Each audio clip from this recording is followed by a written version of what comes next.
guys, for the people iwe ndikuhwakufara guys, masemende edu tokoti izvozvi right now akwana. Then isimbi apa patakunyanya kukumbirisawo panhau yering beam yedu ndo yatave. Saka mukuona iyi ndo one yatakwanisa kuti tiwane but idiki. Saka tarequesta kuti pamwe tikwanise kuorderwa dzihombe ma 12mm. Saka tiri kuda 20, saka takati 22 katoti minus 1 toti 21 simbi ndozi kudiwa apa. Kana zvanyanya kunetsa because iyi tazoiwana ne$4.50 diki iyi. Apa pa ma window frame edu akwana, saka dangokutenda iyi.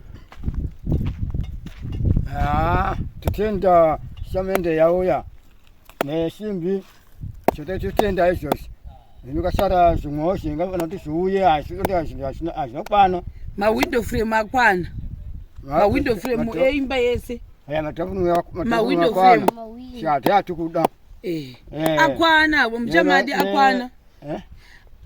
Avepo akwana, hamuchamadi. Avapopo akwana atikuda.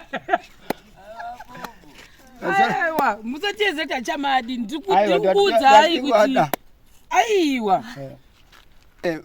Mawindow room enyumba yangu akwana chati utendai. Ramba mjiti support atauda simbi dzering beam.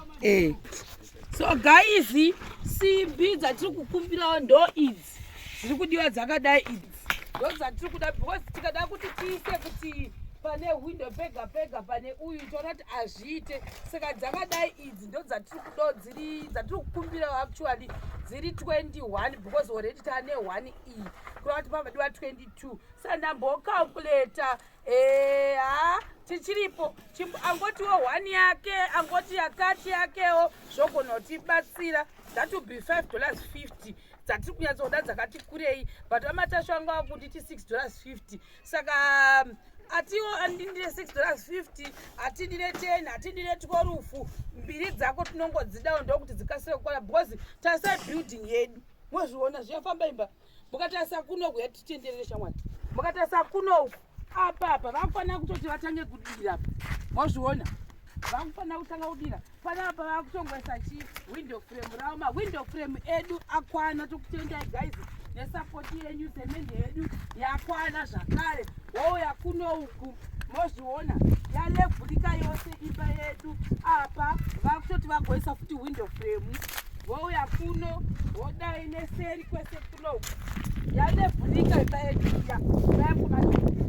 Wouya kuno amozviona tobva ipapo wouya futi kuseri kunouku yalevhurika yose right down. Wouya kuno kuveranda